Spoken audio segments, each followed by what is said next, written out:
My name is Clara Mitchell. I am 62 years old, a retired cafeteria worker who spent decades cooking meals for other people's children while packing cold sandwiches for my own.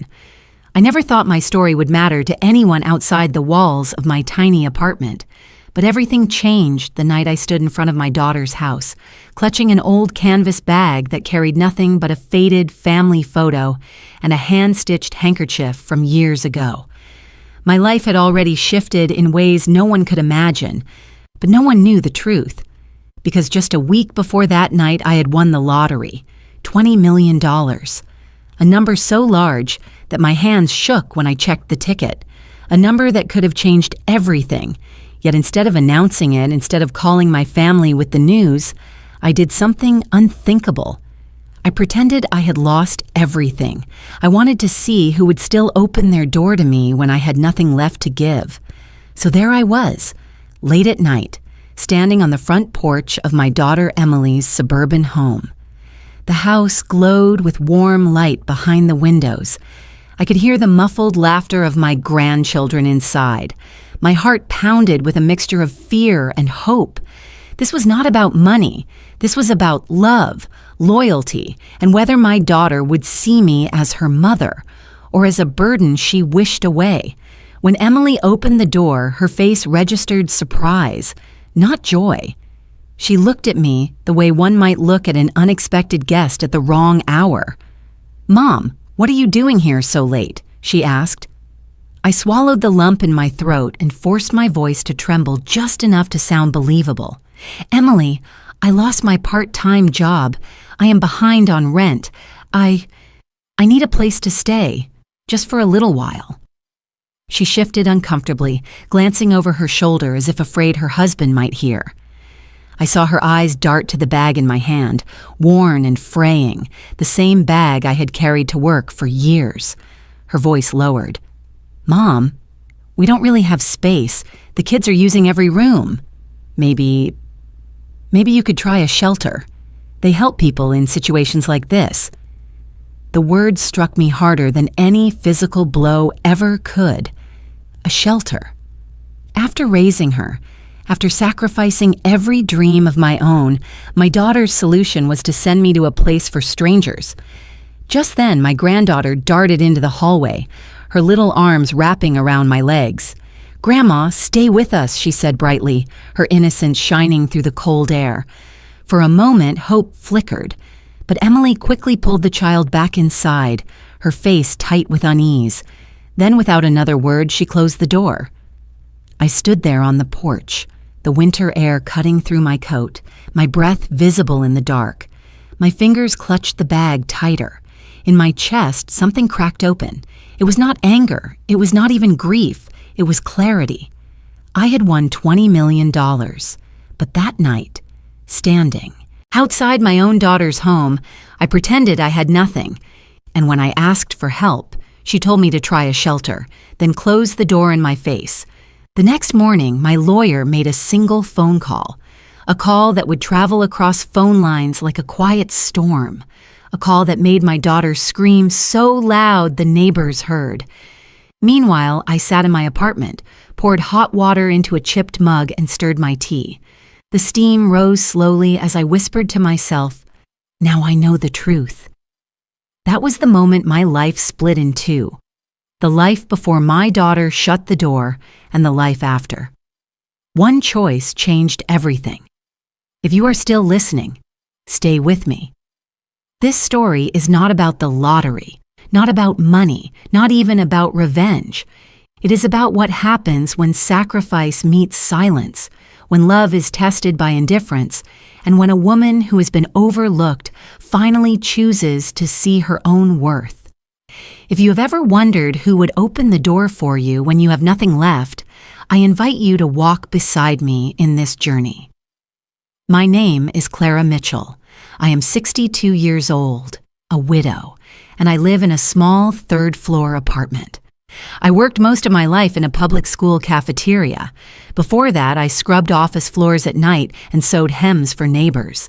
My hands learned the weight of stock pots and the patience of stitching. My back learned the daily ache that follows you into bed and wakes with you before dawn. The apartment is modest, but every sound has its place. The refrigerator hums, the radiator ticks awake with the cold, the radio murmurs headlines while I brew tea in a chipped mug. The couch came from a thrift store. The blanket draped there was knitted in a hospital waiting room when my husband, Paul, was sick. He died 10 years ago, and I kept the blanket because it remembers what my body would rather forget. I live on lists and rituals that keep walls from pressing in. I walk to the supermarket with a canvas bag and return with apples, oats, and sometimes a jar of honey if it is on sale. On Thursdays, I help set tables for a seniors' lunch at the community center. By coffee time, stories loosen from mouths and drift as music. A plant on my windowsill leans toward the light and teaches me likewise. Emily is my only child. She lives 20 minutes away in a house with children and a calendar that seems to own her. We talk, but more by message than voice. Her texts are brief, her calls are short. When she needs a holiday dish or a babysitter, I appear on her list between errands. I go because love still feels like showing up. Later, I replay voicemails just to hear her call me mom.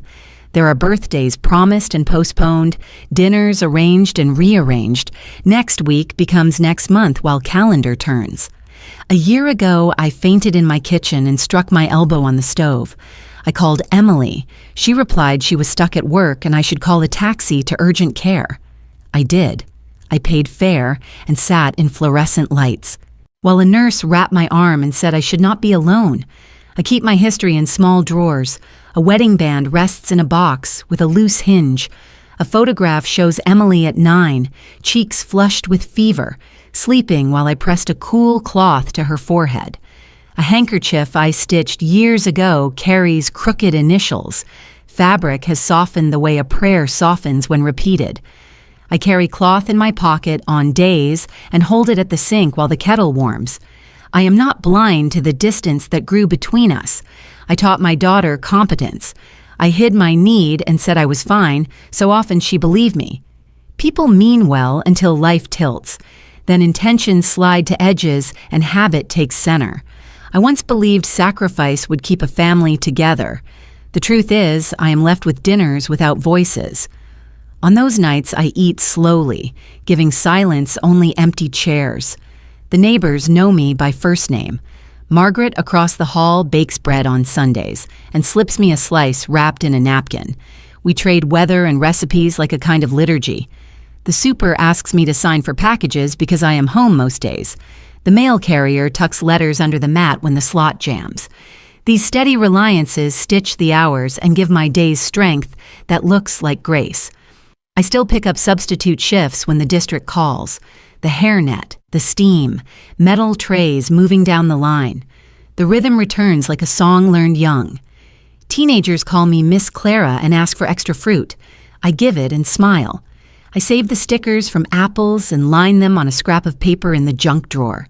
They look like tiny medals for ordinary victories, and victories keep a person steady.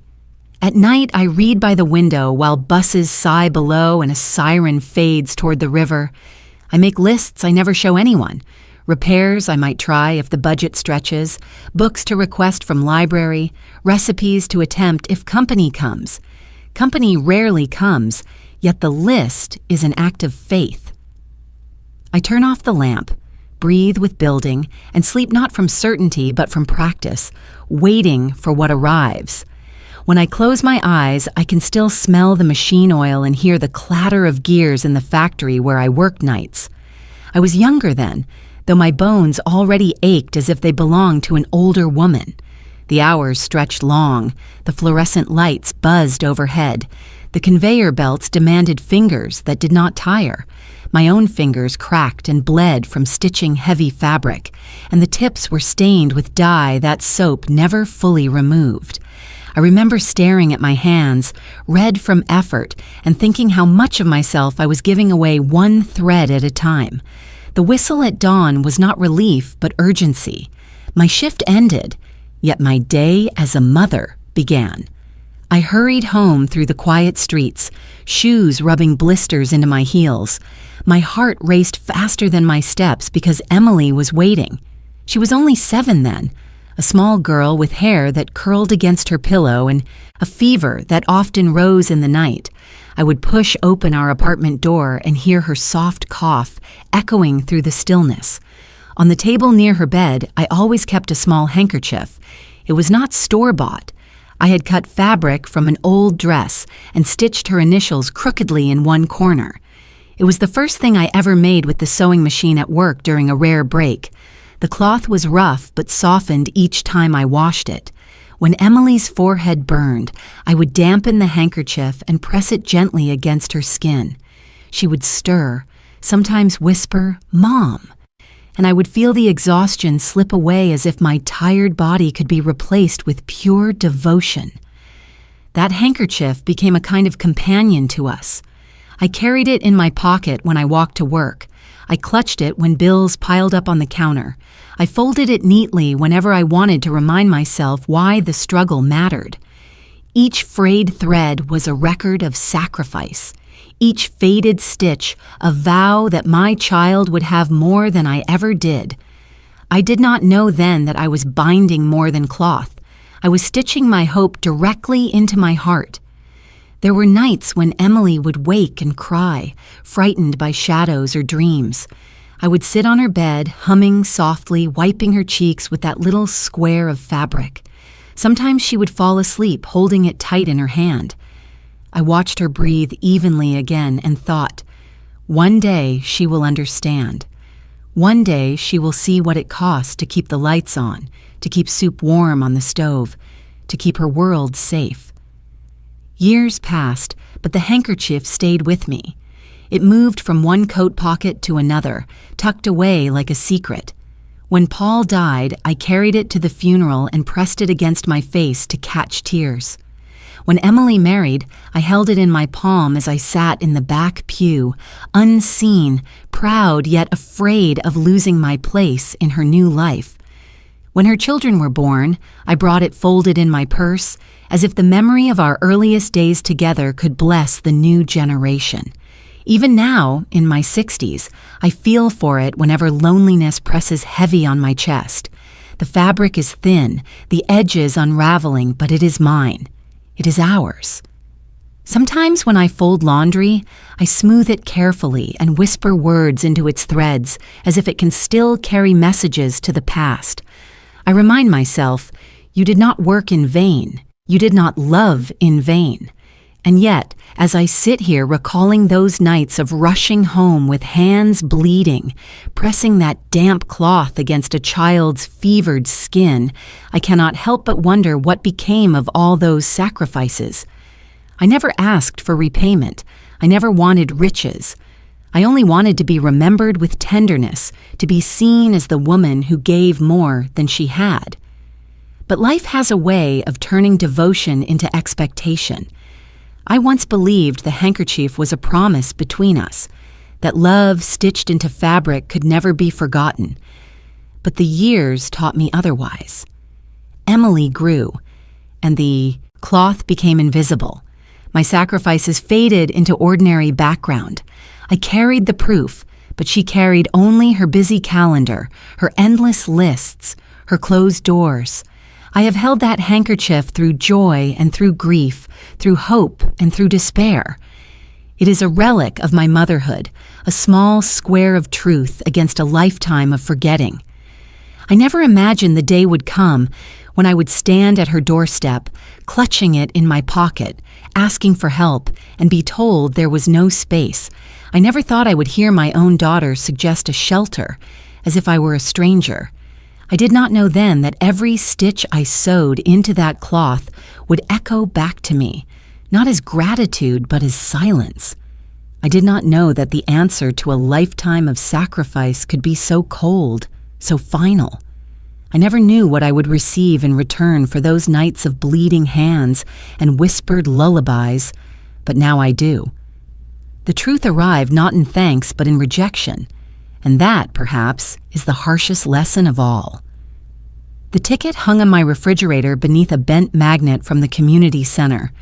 After a long shift, I forgot it, until the kettle began to whisper, and the apartment settled into night noises. I opened the site on my phone and read the first number. It matched. I read the second. It matched too. My hands shook. I braced my elbows on the counter and read the third. Match again. Fourth, match. Fifth, match. I felt my heart beat while I waited for the last number. The final number arrived on the screen with blue confidence. It matched. $20 million. The total glowed neat and polite, as if money that large could be gentle. The kettle screamed. I turned off the flame with fingers that felt borrowed, then slid into the chair by the window. A bus exhaled at the corner. A siren thinned down the avenue. I pressed my palm to my mouth. A laugh rose and turned to a sob, and tears ran along the lines time had carved. I checked everything again. The date, the draw, the small print that says void if damaged. I smoothed the ticket as though it were a wrinkled shirt and held it to the light. I tried to sip my tea but could not taste. Numbers have governed my days, portions in the cafeteria, dollars in a purse, minutes left on a break. Now numbers were rewriting the script. I felt rich and exposed, as if someone had opened my door and waited in the hall that night. I could have called someone. That is what people do in movies. They shout, they dance in kitchens, they pop corks and shake confetti from the air. I did none of that. I opened a search bar with shaking hands and typed a question. What should a lottery winner do? The answers read like warnings. A brother financed cousins and ended broke. A woman told her sister and landed in a lawsuit. Marriages cracked. Friendships soured. Children learned to bargain with birthdays and stopped saying, please. I read until the tea went cool, and the chill moved through my sleeves. Article after article wore the same. Moral in different clothes. Money does not change who people are. It only raises the volume. The sentence sat across from me like an uninvited guest. I thought of Emily and the way calendar swallowed weekends. I thought of the night I fainted and she told me to call a taxi. I love my daughter. I will. But love does not guarantee shelter when storm arrives. I whispered to the kitchen the question I did not wish to say aloud. If my daughter knows, will I still be a mother or just a wallet? The words scratched my throat on their way out. I pictured her porch light shining on my face while I clutched the canvas bag I carry for groceries. I pictured her husband counting rooms. I pictured a smile that means no. I pressed the ticket under my palm and felt my pulse beat through paper like a hammer. I took the handkerchief from my pocket and wrapped the ticket inside it like a relic. Fabric met paper. Memory met chance. I placed the bundle in the cookie tin where I keep buttons and a tape measure, then washed my face and set the kettle. I needed counsel, not celebration. On the community board there was a card for a lawyer who handled wills. I saved his number and left it unused. Night fell. I set the card beside the tin and waited for morning. At 9, the next morning, I called. His name was Harold Benton. His voice was steady, and he asked me to come after hours so there would be no waiting room chatter. I rode the bus with the ticket in my purse and the handkerchief folded over it like a vow. In his office, blinds sliced the light into bands. He examined the ticket without spectacle and asked what I wanted. Safety, privacy, dignity. He explained blind trusts, taxes, and investments that favor patience over appetite. By dusk, we had a plan. The trust would claim the prize. My name would remain off headlines. The funds would flow into conservative accounts and a checking balance for daily needs. I would tell no one. Silence would be my shield while I decided who I was when time no longer bossed me. I left his office to a city glowing as if nothing had changed. Home, I set water to boil and breathed. I did not celebrate. I chose secrecy and I chose resolve for the days and choices ahead. The plan Harold and I agreed upon gave me cover, but it did not soften the old ache living in the corners of my kitchen. I set the kettle and watched steam climb like a thin flag. The apartment seemed to hold its breath. In the quiet, a memory stepped forward with the persistence of a bruise.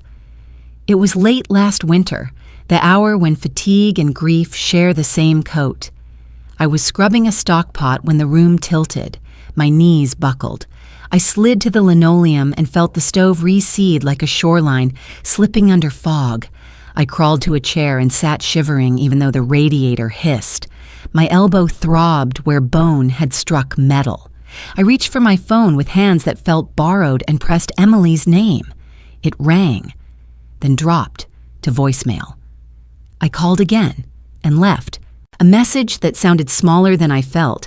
I said I was dizzy and hurt and frightened to stand. I waited with the phone in my palm like a lifeline. Minutes passed, slow and heavy. The screen lit with a text. "Mom, call a taxi, I'm busy." I stared until the letters lost their shape. I read them again because part of me believed I had misunderstood. There was nothing vulgar in the sentence. There was only a tidy refusal, a neat dismissal that fit inside a single line. I called a cab and waited by the door with my coat across my shoulders. The driver helped me down the steps and asked if I had family. I said yes, which was true, and I said no, which felt truer. At urgent care, a nurse cleaned the scrape and wrapped the elbow. She asked whether someone could stay with me that night. I told her my daughter was busy and that I would be fine. I carried that night home, like a fragile plate. The next morning, I cooked oatmeal, turned the radio low, and tried to let routine reseal the crack. Emily called in the evening. Her voice was full of the static of busyness, bedtime, dishes, deadlines. She apologized and told me the meeting had run late and the freeway had been a parking lot. I told her I understood and that I was fine. I chose those words because understanding had become the only way to stay inside love. Now, months later, I stand in the same kitchen and the light feels older. The refrigerator hums, the clock ticks. The handkerchief rests in my pocket with the weight of a small stone. I look around at proofs of a life built without witnesses. The dent in the table where Paul dropped a hammer during a repair that never quite held. The mug with a chip shaped like a crescent. These objects keep better company than phone calls that end before the kettle boils. I run water over my hands and consider the silence between my daughter and me. Silence is not empty. It is crowded with the things we decline to say. I taught Emily to be self-sufficient, to push through, to handle her own business, to expect little help. I also taught her that I was fine, always fine. Fine even when the floor rose to meet me. She learned the lesson well. She believed the mask because I wore it like a second skin. I press both palms to the counter and feel the grain of wood through the thin pad of my skin. I say out loud what I have only whispered. I will test them. I will see whether love can cross a threshold without being invited by advantage. I will go to that door with nothing but my name and a canvas bag. I will ask for help and learn who I am to them when numbers and noise fall away. The words do not taste like vengeance. They taste like clarity. I dry my hands and fold the dish towel in half. The apartment watches as if it knows a ceremony has begun. I put away the kettle, straighten the blanket on the couch, and set the cookie tin back on the shelf. Outside, a bus exhales at the corner and pulls away. I whisper to the room the steady promise that will steer me through. What comes next? I will try them, and if I find no welcome, I will try myself. If I must build a shelter, it will be made of my two hands and the truth they have earned. The night I chose to test my daughter was colder than it should have been for spring. The air carried that raw edge that makes you pull your collar higher, even when the calendar insists warmth is near. I stood on Emily's porch with a canvas bag tugging at my shoulder. My knuckles rested against the wood of the door, hesitating for one breath, then another. I whispered my own name, as if reminding myself who I was, then lifted my hand and knocked. The sound was timid at first, a hollow tap, then firmer. 3 times that echoed into the quiet suburban street. The door opened slowly, spilling a triangle of light across my shoes. Emily stood there, her hair gathered in a neat bun, her sweater draped like armor. Surprise flickered across her face, then rearranged into polite tension. "Mom," she said, her voice neither warm nor cold, simply factual like a weather report. I felt the tremor in my throat as I searched for words. My hand tightened on the strap of the bag. "Emily," I began, I lost my job, and the landlord, he says I may lose the apartment too." My voice shook like a paper held too close to fire. Her eyes darted past me toward the driveway, as if checking whether neighbors might see this fragile scene. She shifted her weight, pulling the door a little closer to her frame. That's a lot," she murmured. Silence pooled between us, thick and waiting. I filled it because silence has always made me confess. "I don't know where else to go tonight," I whispered. "I thought, maybe, I could stay here for a while, just until I figure things out." Emily pressed her lips together.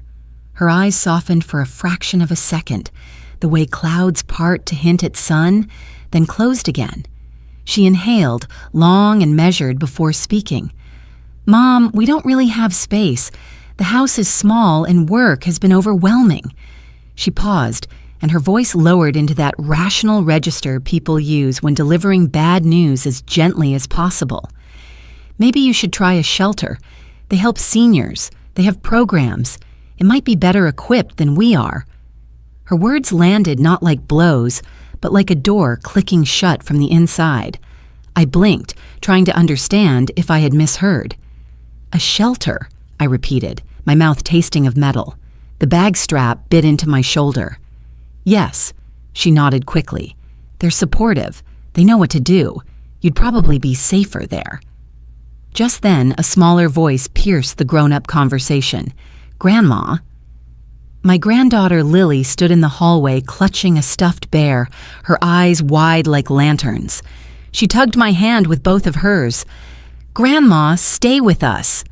The plea rang brighter than anything else in that house. For a moment I saw the little girl Emily once was. Knees, scraped, reaching for me in the dark after a nightmare.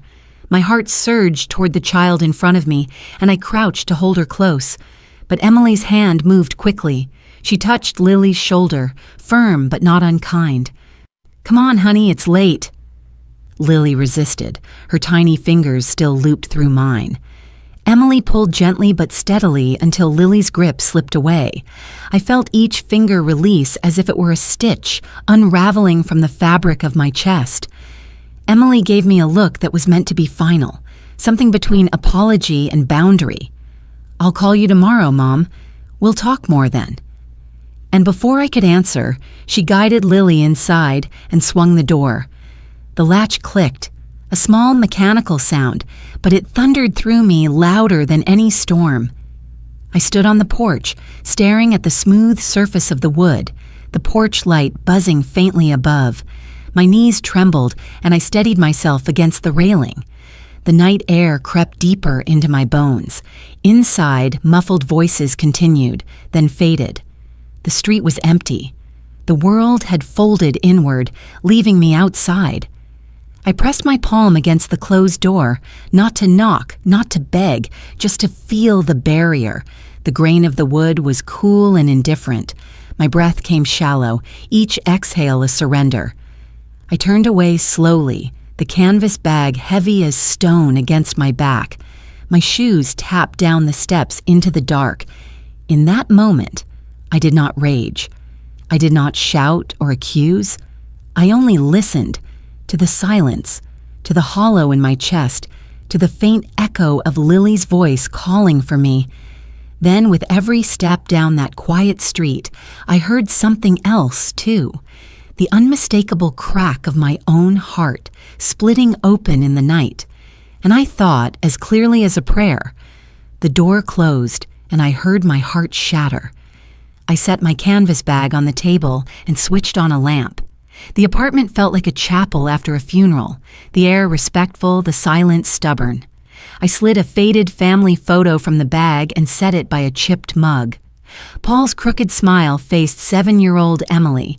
I looked younger than memory, Beside the photo, I laid the handkerchief I stitched from an old dress on a late shift, its thread uneven and corners soft. I rested both hands over the two objects as if blessing them. Heat rose from the mug and fogged the glass. The picture blurred and cleared with each breath. Rooms like mine turn honest when they hear a voice, so I spoke aloud. I told Paul about the porch. I repeated Emily's words and tried to soften them. The echo stayed sharp. She told me to try a shelter. I said I was tired. I said I was not broken. The stove clock clicked. I traced the frayed hem of the handkerchief, feeling each knot. My mind leaned toward anger. My chest refused. Anger is easy. Dignity is work. I asked the question I have carried since that night. Should I cut my daughter from my life? The words arrived without punctuation. They felt like falling. If I cut her away, what do I teach my grandchildren? If I keep the door open, what do I teach myself about worth? I stood to rinse the mug. Water hissed and crowded the room. I shut the tap and leaned on the sink. I taught Emily to finish what she started, to choose the brave part, to honor the lines that matter. I held lines for decades. I held her forehead through fevers. I held 3 jobs when 2 were not enough. The line I never held was the one around my value. Tonight I could draw it with a steady hand. I carried the photo to the window and let streetlight lay a ribbon across the glass. When Emily was small, she asked why the moon followed us home. I told her the moon was a faithful friend for lonely windows. I looked at the moon and asked what love owes itself when love is met by closed doors. The answer did not come. The silence steadied me and taught me to listen. Clouds drifted above the roofs like tired ships. Back at the table, I opened a drawer of saved papers. One envelope held a poem Lily wrote in crayon. Another held the discharge summary from the night I fell. I spread them beside the photo and studied the table like a clerk reading a ledger. Tenderness lined one margin, neglect the other. I weighed them like peaches. Both were real, both had mass. Only one could feed me when the wind pushed hard. The kettle clicked and I set it on the flame. Money is loud and drags motives forward. If Emily learns about the winnings, will she hear me as a mother or as a bank? I pressed the handkerchief to my heart. The square cooled the heat in my chest. I am not a bank. I am a woman who gives. I will give again, but not to buy permission to be loved or to rent a place at my table. Steam lifted. The tea smelled like a field from my girlhood. I spoke to the table as if it were a witness. I said I would not punish Emily. Punishment is for children who can still be taught. I would set a boundary instead. Boundaries are for adults who intend to remain whole. She chose at her door. I would choose at my table. The choices would pass like trains on separate tracks. Each would carry passengers. I took out my phone and watched the screen light the lines in my hand. The plan Harold and I drafted waited like a ship in harbor, quiet and patient. It protected dignity and left room for grace if hearts changed. I placed the photo in the bag and folded the handkerchief over it. Memory deserves care when a life turns. The harbor would wait until I chose weather. I tapped Harold's number. He answered with the calm that had steadied me once before and asked whether I wished to proceed. My breath slowed. I looked at the picture under the lamp and felt years lift and settle like snow on a quiet street. I did not tremble. My voice surprised me. It sounded clear and merciful. I said with the calm that arrives when a person finally honors her own line, "It is time to execute the plan." Morning light crept across my apartment floor like a pale hand reaching under the curtains. I was, still in my robe, the photo of Paul and Emily propped on the table, when Harold called to confirm he had made the scheduled outreach. His voice was steady. Mine was quiet. I thanked him, poured hot water into a chipped teacup, and waited. If the plan held, the weight of truth would arrive not through my lips, but through his. Harold told me he had spoken to Emily. His tone remained professional, but I could hear an edge beneath it, the faint ripple of discomfort when delivering a message that cuts. He explained to her that I had come into a sum of $20 million, that I had instructed him to establish a trust for my grandchildren, and that her name had been formally excluded. He said she went silent for a beat, then her voice rose so sharp he had to hold the receiver away. I could picture her hand gripping the kitchen counter, knuckles white, disbelief clashing with entitlement. Though I was not present in her home, sound travels in stories, and Harold painted enough of the scene for me to hear it. Emily screamed, not a cry of pain, but the kind of scream a person gives when the ground shifts beneath their feet. The sound was so fierce, Harold assured me the neighbors would have no trouble recognizing it. That scream, once mine during childbirth, now echoed down her street for an entirely different birth. An awakening that money could not buy love, nor secure legacy when trust was fractured. I sipped my tea and listened to the silence that followed Harold's account. Steam curled around my face, and for the first time in months I felt my breath steady. My hand reached for the handkerchief beside the cup, pressing it against my palm like a verdict. I did not rejoice. There was no triumph in punishing my own blood, but there was clarity. And clarity has its own flavor, subtle and strong, like bitter chocolate that lingers on the tongue. From what Harold relayed, Emily's voice cracked after the scream. She demanded to know if it was reversible, if he had misunderstood, if there had been some mistake. Harold assured her there was none. He told her the documents had already been signed and filed, that her mother had been deliberate. Her desperation spilled into fragmented words, half plea, half fury. The conversation ended with a slammed phone, and Harold, professional as always, wished her peace before the line went dead. I imagined the walls of her house holding the sound of her anguish, vibrating with disbelief. I imagined Lily covering her ears or hiding behind the couch, wondering why her mother was suddenly louder than any storm. The neighbors, curious and concerned, likely peeked through blinds or paused in their gardens. Emily's scream, once private, had become public, a bell tolling across fences and lawns. Her grief was no longer mine to contain. I returned my cup to its saucer and watched the liquid settle. My mind wandered back to the porch the night before, the finality of the door closing in my face. I remembered the silence that had wrapped itself around me like a shroud. Now the silence was hers. The exchange was complete. I had given her one chance, and she had given me her answer. The law had given her mine. Harold promised to stop by later with documents for my review, but I hardly heard him. My attention shifted toward the distant hum of tires. I imagined Emily pacing her kitchen, then grabbing her keys with trembling hands. The anger would be her compass, pointing her toward me.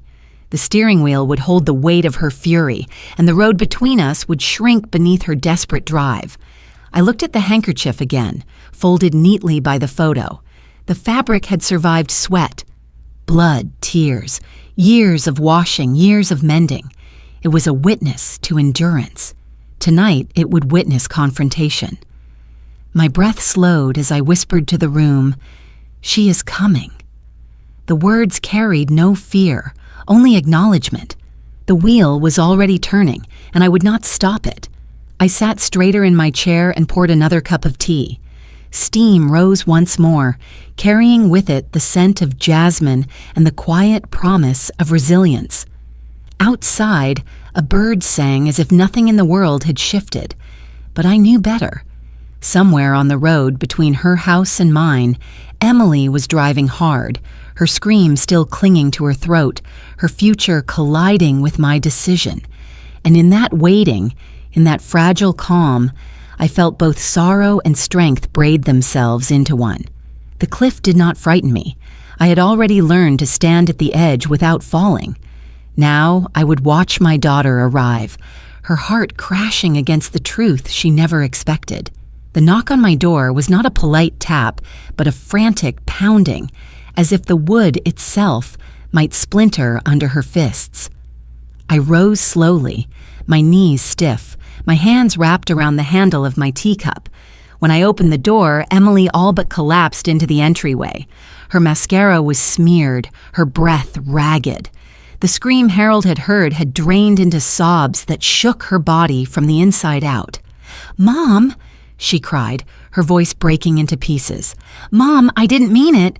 Please don't leave me out. I didn't know. I was wrong. Please, please don't do this to me." Her hands reached for mine, trembling as though I were her last anchor.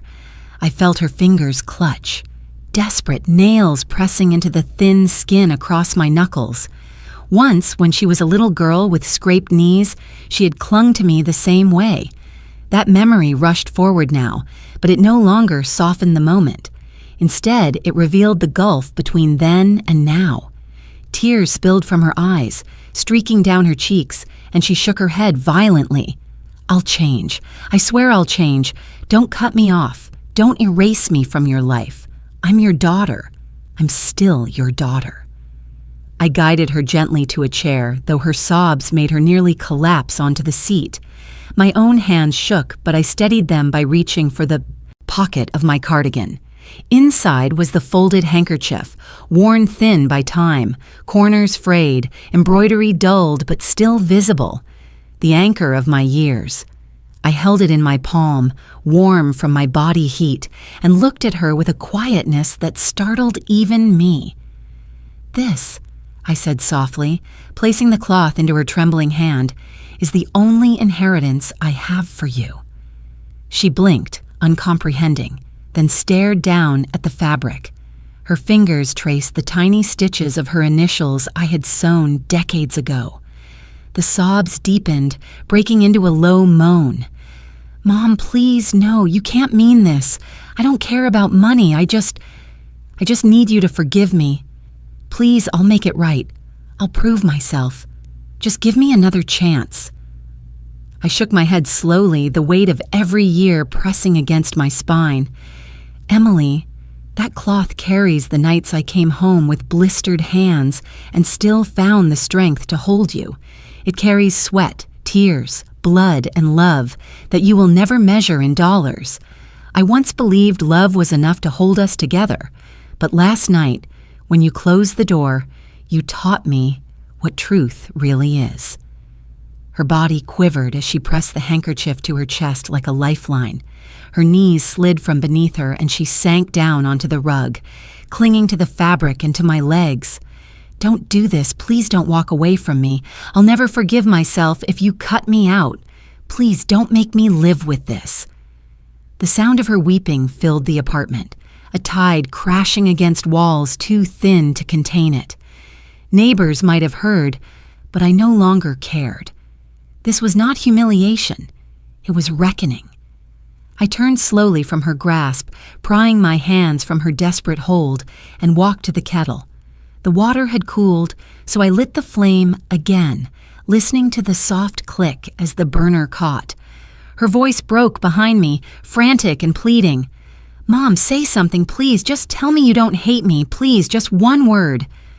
I set a cup on the counter, lifted the kettle, and poured.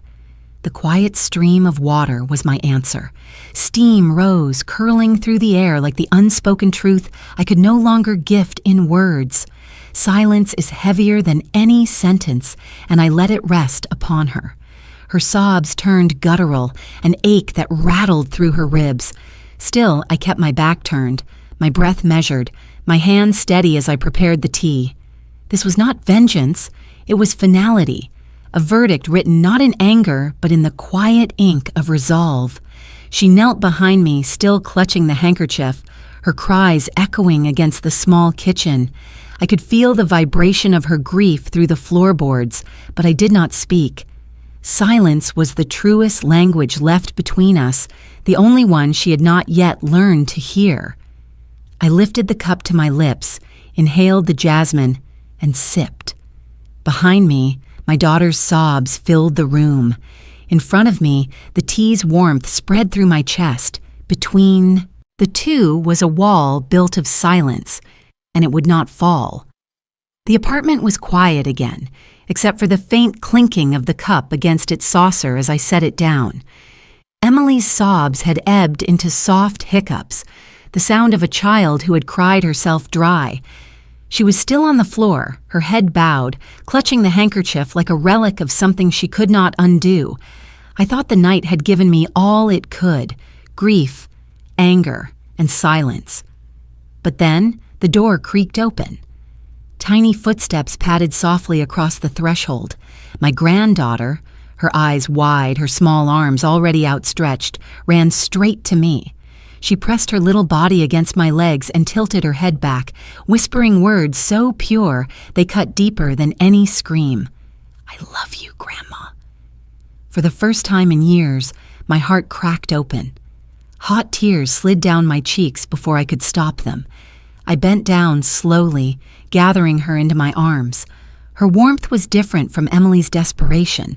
It was not laced with guilt or fear of losing something. It was simply love, raw and unmeasured. She tucked her head beneath my chin, her breath shallow, as if afraid someone might pull her away. My arms tightened around her. I did not speak, not because I had nothing to say, but because no words could carry the weight of what I felt. The silence that had been my verdict with Emily became something else here. It was not judgment, but sanctuary. The child didn't need explanations. She didn't need promises. She just needed me to hold her, and I did. Emily lifted her face then, her eyes red and swollen, watching us.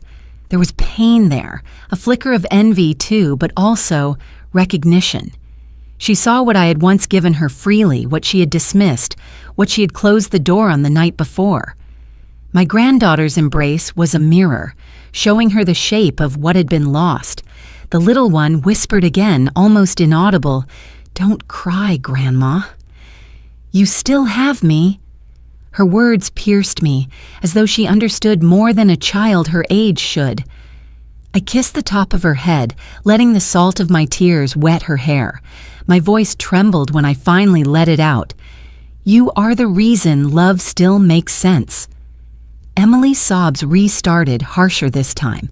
She pressed her hands against her face. "See, Mom, she loves you. She needs you. Please don't turn your back on us." But her plea was hollow beside the truth reflected in her own daughter's eyes. I did not scold her. I did not accuse her. I did not rehearse the long list of nights I had spent alone, waiting for a call that never came. Instead, I chose silence again, this time filled with the sound of a child's steady breathing against my chest. That silence spoke louder than anger. It said, "Love cannot be demanded, it must be lived." The girl pulled back just enough to place her tiny palm on my cheek. Her fingers were soft, innocent. "Grandma, don't be sad. We can drink tea together, just us." My throat closed around the ache, but I nodded, smiling through my tears. That moment, fleeting as it was, gave me a truth no money, no betrayal, no inheritance could alter.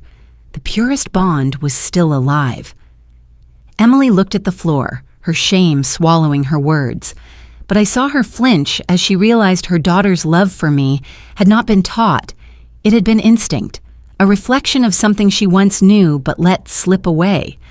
As I sat there, holding the child, I understood that healing would not come from punishing Emily further. It would not come from forgiveness either, not yet.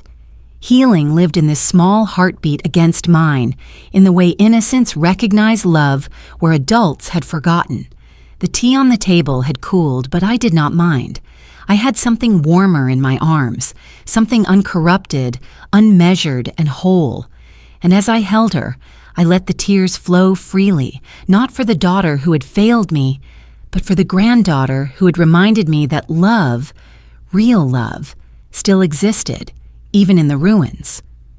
The morning after the storm of tears and silence, I stepped outside into the crisp air, carrying only my old handbag and the handkerchief folded neatly inside. My heart was heavy, yet lighter than it had been in years. I walked past the houses on my street, each one holding its own secrets of love or loneliness, until I stopped at a familiar porch. Margaret's house. Margaret had been my neighbor for more than 3 decades. A widow like me, she carried her own scars, though she rarely spoke of them. Every winter, without fail, she baked sweet bread and knocked on my door with a smile that warmed the coldest nights. We had shared coffee and small talk, but life had kept me busy, and I never let myself lean on her kindness. Today, though, I needed to. When she opened the door, her eyes widened. "Clara? Honey, you look like you've carried the weight of the whole world. Come in." Her kitchen smelled like cinnamon and butter. I sat at her table, my hands wrapped around a warm mug she placed before me. For a while, neither of us spoke. The silence was different here, gentle, safe. Finally, I said, my voice low, "Margaret, I think I lost my family." She didn't rush to console me. She just reached across the table, resting her wrinkled hand on mine. "Sometimes blood doesn't hold us the way we thought it would, but love, Clara, love can come from unexpected places." Her words unlocked something inside me. I told her about the lottery ticket, about Emily closing the door, about my granddaughter's whispered, "I love you." Margaret listened without judgment, her eyes shimmering as though she had lived a version of it herself. When I finished, she leaned back and nodded slowly. "You know, Clara, there are so many women like us, women who gave everything to their families, only to find themselves discarded. What if we built something together for them? A place, a fund, a way to remind them they're not alone." The thought caught me off guard. For weeks I had been consumed by betrayal and survival, but suddenly Margaret was pointing me towards something larger than my pain. I pictured a circle of older women gathered around tables like this, drinking tea, holding hands, rediscovering worth. Tears rose in my eyes, but this time they were mixed with a new kind of fire. "Yes," I whispered, "a fund, a home, a chance to heal together. The money I kept hidden, it could be the beginning." Margaret squeezed my hand. "See? You thought you lost everything, but maybe you were being guided here all along." We began to dream aloud, voices rising with hope, scholarships for women abandoned in their later years, community dinners where no one sat alone, counseling for those who still carried invisible bruises from words or neglect. With each idea, I felt my chest lift, as though the betrayal had cracked me open just enough for light to enter. I looked around her cozy kitchen, at the curtains she had sewn herself, at the framed photographs of her children and grandchildren who still visited faithfully. For a moment, envy stirred, but it was quickly replaced by gratitude. Margaret's door had always been open, and now, in my darkest season, I realized that was family too. I smiled through my tears and said, "You know, I used to believe family was where you came from, but it's not. Family is the place that always opens its door when you knock." Margaret's eyes softened. "Then, my dear, this house is your family too." We sat in quiet solidarity, sipping tea, the clock ticking steadily in the background. Outside, the day was moving forward, but inside, something new had begun. I was no longer the woman defined by what her daughter had taken. I was the woman who could give again, not to those who demanded it, but to those who truly needed it. The old handkerchief lay folded on the table beside me, its threads frayed but strong. It was no longer a relic of sacrifice alone. It was a symbol of continuity, a thread from my past that could stitch into the future, not for Emily, perhaps, but for others like me. When I left Margaret's house that afternoon, I carried no bitterness, only resolve. My steps were steadier, my back straighter.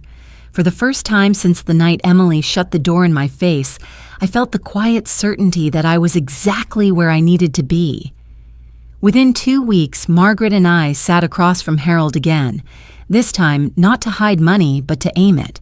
We formed a small charitable trust with a plain name, the Open Door Fund, and we promised to keep it quiet. No ribbon cuttings, no headlines, only clean mattresses, steady heat, and leases in names that had been missing. I authorized a modest portion of the winnings. Harold designed guardrails so the fund would outlive my moods or mistakes. I felt lighter signing those papers than any check I had ever cashed. We started where loneliness gathers, in the basement of a church that runs a food pantry. Margaret knew the director. I knew the shame of asking. We brewed coffee and listened. Stories arrived like tidewater. Women who buried husbands and pensions. Women who left houses where kindness failed. Women who slept on nieces' sofas until the welcome soured. We told them the fund would cover deposits, modest rent, and essentials while they rebuilt wages or health. There would be no sermons about gratitude, no hoops. Just doors that opened and stayed open. A retired broker donated time to negotiate leases. A carpenter from the high school shop brought students to install grab bars and patch plaster. The landlord above the old bakery offered 2 apartments if we paid for paint. We matched volunteers with afternoons and budgets with lists. I carried a clipboard, but I also carried soup from my stove, because paperwork does not warm a room the way soup does. On a rainy Saturday, our first 3 residents arrived. Mrs. Alvarez, 76, came with 1 suitcase and a wedding photo. Her hands shook while she smoothed the quilt a church lady had sewn. Nadine, 64, limped slightly from a fall. She pressed a palm to the window and whispered that the street looked safe. Ruth, 81, covered her smile with both hands when she saw the brass number on the door. She had not held a key of her own in 15 years. I placed keys in each palm. The sound of metal against skin was small, but it rang like bells. I said their names the way I wish people would say mine, not quickly, not as an afterthought. Mrs. Alvarez asked whether plants could live on the sill. Nadine asked if the oven worked. Ruth asked nothing, only cried and nodded. In those eyes, I saw the porch of my daughter's house and felt something mend by stitch I could not have made alone. We stocked cabinets with rice, beans, tea, and a jar of honey for good days. Margaret labeled drawers with tidy handwriting. A volunteer electrician checked outlets and tightened a switch that flickered. The bakery sent up a bag of rolls and a cinnamon loaf warm. We ate on folding chairs and passed paper plates like communion. The fund grew its legs quickly. A hairdresser offered free cuts on Tuesdays. A clinic promised sliding scale appointments. A law student drew up simple wills. I kept the handkerchief on my desk during calls, my thumb working its edge while I approved invoices. Its fray reminded me not to confuse efficiency with care. I visited each apartment weekly with a checklist and questions not about rent. Are you sleeping? Do your hips ache on the stairs? One afternoon, Ruth stood in her doorway, back straight as a sapling, and said a sentence I will carry until I cannot carry more. I am not afraid to lay my head down anymore. The words sank into me like rain into ground. Nadine began baking cornbread for the building. Mrs. Alvarez clipped recipes from the free paper and planned a small herb garden for spring. The hallway filled with soft talk, the music of ordinary peace. I will not pretend the work solved everything. Loneliness still visits and grief keeps its own calendar. But each time a key changed hands, I felt my chest loosen. The money could not buy back the love I had lost. It could build a roof for many who had lost theirs. That is the line I wrote atop our ledger and the prayer I murmured locking the office. At night, after meetings ended, I walked home past windows lit amber and thought about family as a verb, not a noun. It looked like bread left at a door, like a ride to a clinic, like someone sitting with you while the kettle comes to a boil. When I reached my apartment, I folded the handkerchief, set it beside the ledger, and thanked rooms that once held silence. Tomorrow there would be more calls, more lists. Tonight there was the soft click of safety settling into place. The morning sun stretched over my new garden, and I stood there with a tin watering can, guiding thin silver streams across marigolds and lavender. The scent of damp soil rose up, the smell of something tended rather than abandoned. For the first time in years, I did not wake to silence that weighed heavy. Instead, I woke to the hum of bees and the creak of the porch where Margaret had helped me hang a swing. The house was modest but mine, Not a shelter, not a borrowed corner, a home. As I bent to pinch off a wilted petal, I heard footsteps on the gravel path. My granddaughter's voice floated before her shape appeared. "Grandma, I brought my book." She was clutching a worn paperback, her braid bouncing behind her. My heart lifted at the sight. Emily had resisted, argued, cried, but in the end she allowed her daughter to come on weekends. Perhaps she sensed what her own fear and greed had cost her. Perhaps she knew that love would travel through the cracks, no matter how she tried to seal them. We sat on the porch swing, side by side, her small shoulder pressing into my arm. She opened the book, and I listened as she read aloud with careful pauses. Her voice stumbled on larger words, and I whispered the sounds until she smiled in triumph. Between chapters, I showed her the herbs sprouting in terracotta pots. She sniffed the basil, wrinkled her nose at the rosemary, and laughed when a butterfly darted past us. That laugh felt like a balm stitched directly into my chest. I thought of the night when her mother told me to go to a shelter, how the word had cut into me like a knife, and now here I was, building not only my own refuge, but many. The fund had grown into apartments full of voices, kitchens full of pots, simmering with meals. Doors were opening every week for women who had been turned away before. I had become, in ways both quiet and radical, the shelter they were told to find elsewhere. What irony! What grace! Inside the house, the walls glowed with new paint. The air smelled of bread cooling on the counter, a gift from Ruth, who now baked weekly. Margaret often visited with her knitting, her steady presence grounding me. We had made a ritual of tea at sunset, when shadows softened and the neighborhood children chased fireflies. Those evenings we spoke less of sorrow and more of beginnings. The silence between us was no longer hollow. It was whole. My granddaughter's laughter echoed through these rooms, chasing away echoes of Emily's cold voice. I did not forget the cruelty of that closed door, but I no longer held it like a wound that bled daily. It had become a scar, teaching me where not to lean. I had learned that sometimes family is chosen in the aftermath of betrayal. Sometimes it is the neighbor who shows up with bread, or the stranger who volunteers to paint.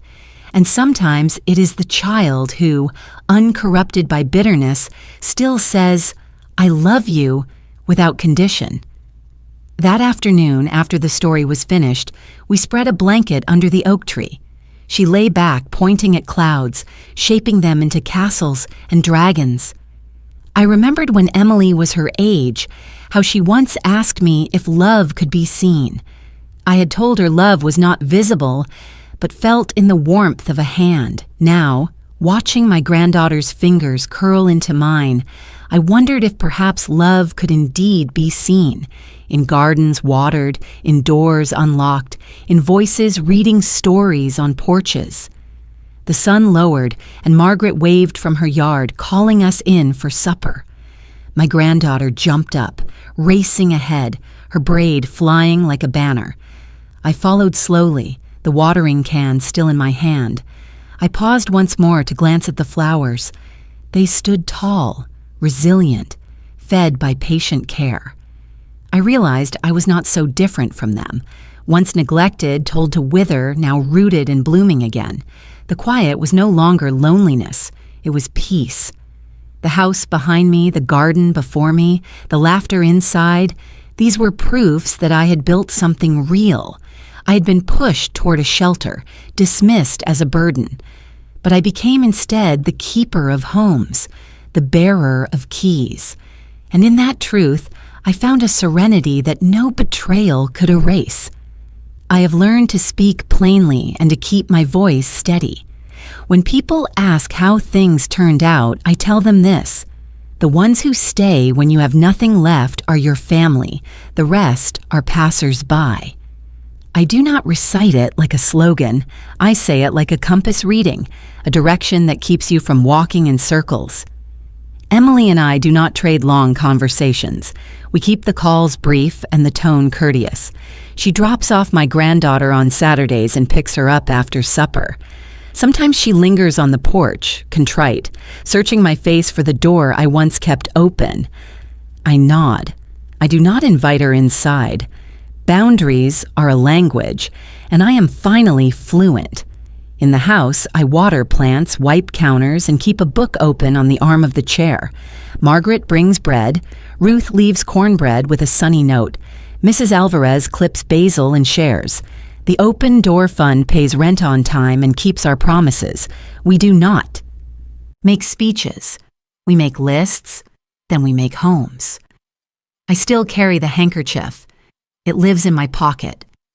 I take it out when memories flicker, when a phone call reopens the seam between past and present. My thumb follows the crooked initials, and I remember the cost of love that asked for nothing back. Money cannot refund those nights or buy a second chance at tenderness.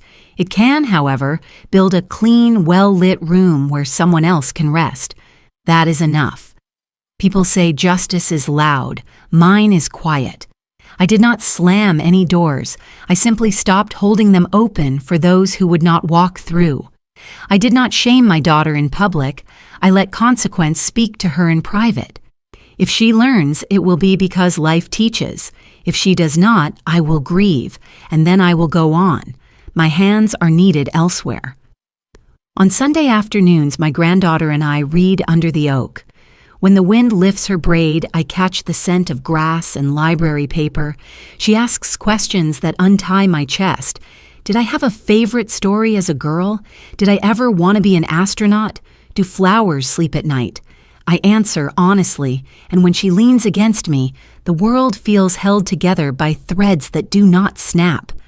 At times, I think about the porch where a door once closed, and about the many doors that opened afterward. I see women receiving keys. I hear the click and the breath that follows. I feel the hush that comes when fear loosens its grip. No fanfare, only the music of cabinets closing softly and water running in sinks. Home makes that music. I have forgiven enough to live in peace. Forgiveness is not a pardon. It is the decision to stop rehearsing hurt. I do not erase what happened, and I do not keep wounds fresh. I let them scar. The scar reminds me where to place my weight. It keeps me standing.